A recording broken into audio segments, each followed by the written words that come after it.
Olá, seja muito bem-vindo ao meu canal. Meu nome é Ângela Natel e vamos para a leitura da semana. Sim, toda quinta-feira é dia de leitura aqui no canal. Esse canal existe desde 2019, toda semana com leituras. Somente desde 2019, somente 2 semanas ficaram sem leituras, que foram as 2 semanas em 2021 que eu passei na UTI por Covid. E estamos aqui, né, para desespero de quem me odeia, então vamos lá para a leitura. E eu quero fazer uma leitura deste livro aqui que está dando muito o que falar. O povo fala muito e lê pouco, né? Porque quero ver o povo ler mesmo para falar as coisas e dar suas opiniões, que não servem para muita coisa se não tem fundamentação. Quero ler um trecho do livro Avesso da Pele, do Jefferson Tenório. Lembrando que este livro está sendo combatido por muita gente, não porque ele foi feito para combater alguma coisa especificamente, uma ficção fantástica e que deve incomodar um pouco porque traz a realidade da sociedade brasileira, mas é uma ficção contada de uma forma muito interessante, por isso eu quero ler um trecho dele para vocês aqui, para que vocês percebam a forma como o Tenório vai conduzir a sua história.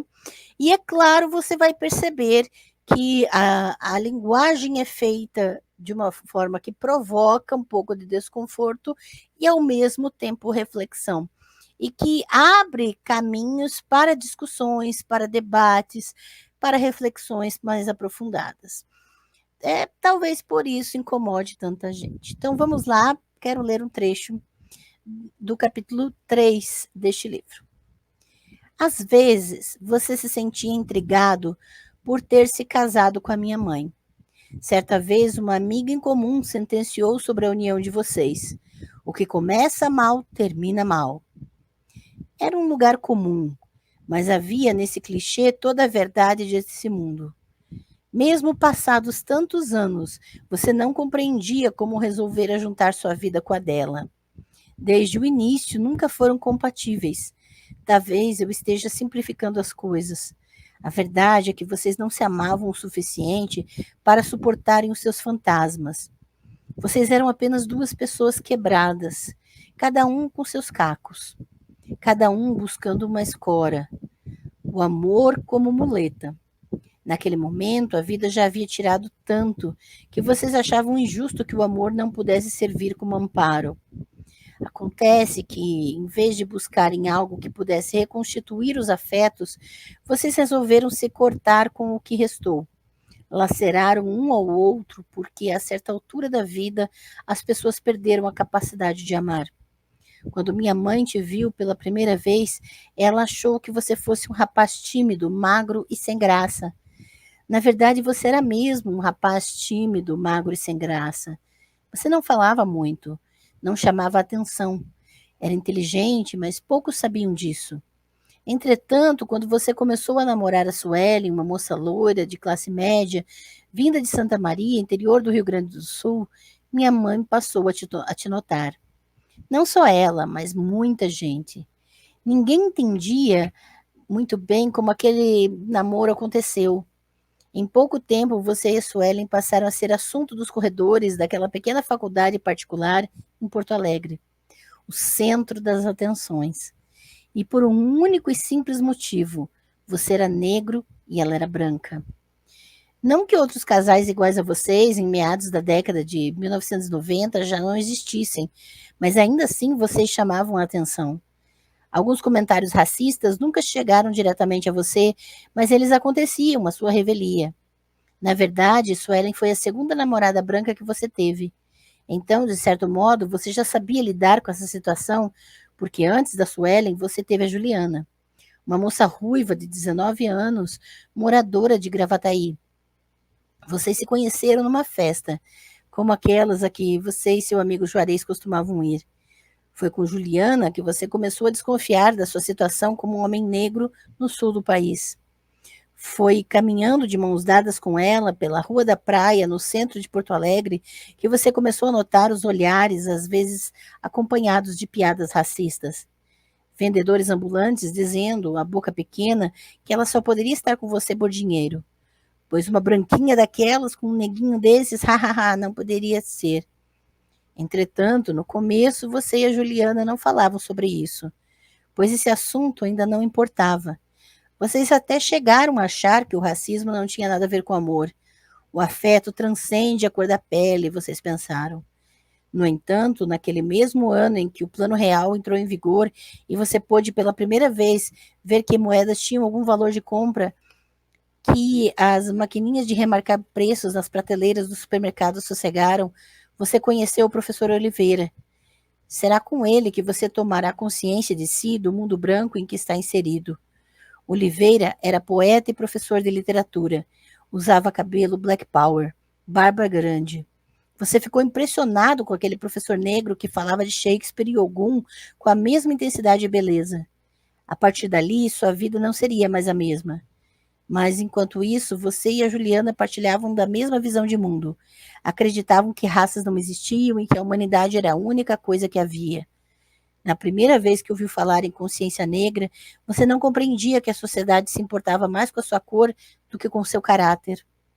E quando você foi apresentado à família de Juliana, quando naquele almoço de domingo o tio dela de 54 anos, o Simval, um motorista de Kombi escolar, te chamou de negão, você não se importou.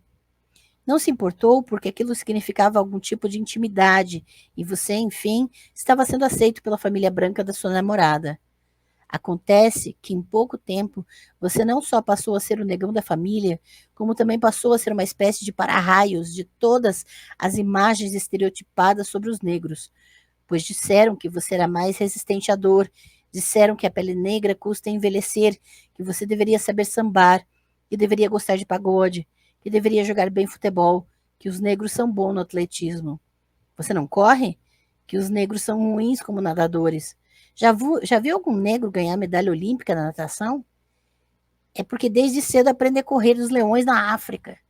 Não vê como aqueles quenianos sempre ganham a São Silvestre? Enquanto isso, a Juliana, por sua vez, era bombardeada pelas primas e amigas que nunca tiveram um namorado negro. E então, como ele é? Tem pegada mesmo, como dizem, dos negros? E o pau dele é grande? É verdade que eles são insaciáveis?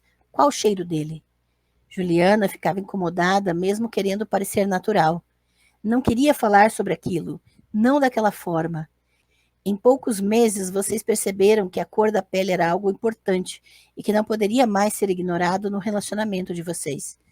Não demorou muito para que Juliana começasse a te chamar carinhosamente de meu nego e você começasse a chamá-la carinhosamente de minha branquinha. E às vezes, depois de terem feito amor, vocês punham o braço um ao lado do outro e contemplavam a diferença de cor. Achavam bonita aquela mistura, e de maneira muito hipotética, vocês imaginavam como seria um filho de vocês. Pensavam na aparência dele, no tipo de cabelo e no tom de pele. Pensavam que iriam ensiná-lo a não se preocupar com isso. Iriam educá-lo sem preconceitos. Brancos e negros são iguais, e é isso que importa. Somos todos seres humanos, iriam dizer a ele. E então, ao caminhar pela rua, vocês prestavam mais atenção nos olhos das pessoas que passavam e notavam que elas se incomodavam. Vocês até gostavam daquilo. Vocês estavam juntos desafiando a sociedade hipócrita. Quando você entrava sozinha numa loja e recebia um tratamento frio e desconfiado por ser negro, se dava conta de que quando Juliana entrava e te beijava, os vendedores te tratavam melhor. Uma mulher branca com um negro, ele deve ser um bom homem. E por algum tempo você passou a gostar disso também. A presença de Juliana te dava uma espécie de salvo-conduto em certos ambientes. Porque quando você estava com ela, você não era qualquer negro diante dos outros. Você era especial. E não demorou muito para que aquela história de raça fosse para a cama junto com vocês. Pois a diferença de cor, que antes era algo bonito, delicado e político, agora passou a excitá-los. Um conjunto de discursos raciais foi rapidamente transformado em erotismo. Vem, minha branquinha, vem, meu negão, chupa tua branquinha, chupa teu nego, adoro tua pele branquinha, adoro tua pele, meu nego, adoro tua buceta branca, adoro teu pau preto. E de repente, vocês gozavam. E dali para frente será sempre assim que irão gozar.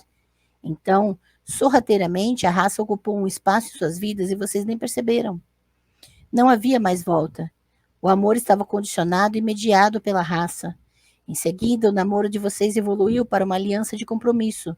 Assim, os almoços na casa da avó de Juliana, com os tios e primos dela, começaram a ficar ainda mais frequentes. A intimidade com o negão da família aumentou. As piadas sobre negros agora eram contadas sem nenhum pudor. Eles te tornavam cúmplice. No início, você ria, porque queria continuar agradando e mostrar que era superior a tudo aquilo, mas aos poucos você ia sentindo que não queria mais ouvir certas coisas. E às vezes, quando se sentia mal com algum comentário, você se afastava. Procurava um canto qualquer onde pudesse se isolar. Um dia, o tio Simval, percebendo o teu incômodo, passou a mão numa latinha de Brahma e foi ao seu encontro, te ofereceu cerveja e perguntou se você ficara ofendido com alguma coisa. Se sim, que não ficasse, porque aquilo era só uma piada, só uma brincadeira. Em breve, tu vai se casar com a minha sobrinha, vai ser da família. Tu não tem piadas sobre brancos?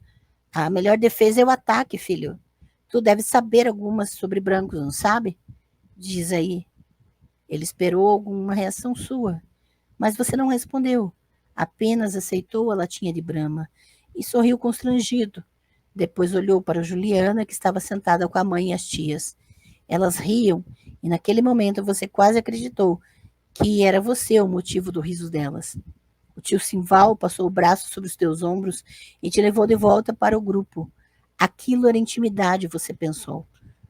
Quando Juliana foi apresentada à sua família, não a trataram muito bem, exceto a sua mãe, que ficou olhando para aquela moça muito branca e já vislumbrando um neto mais clarinho, com cabelo bom e traços mais finos. Livre de preconceitos, ela pensava.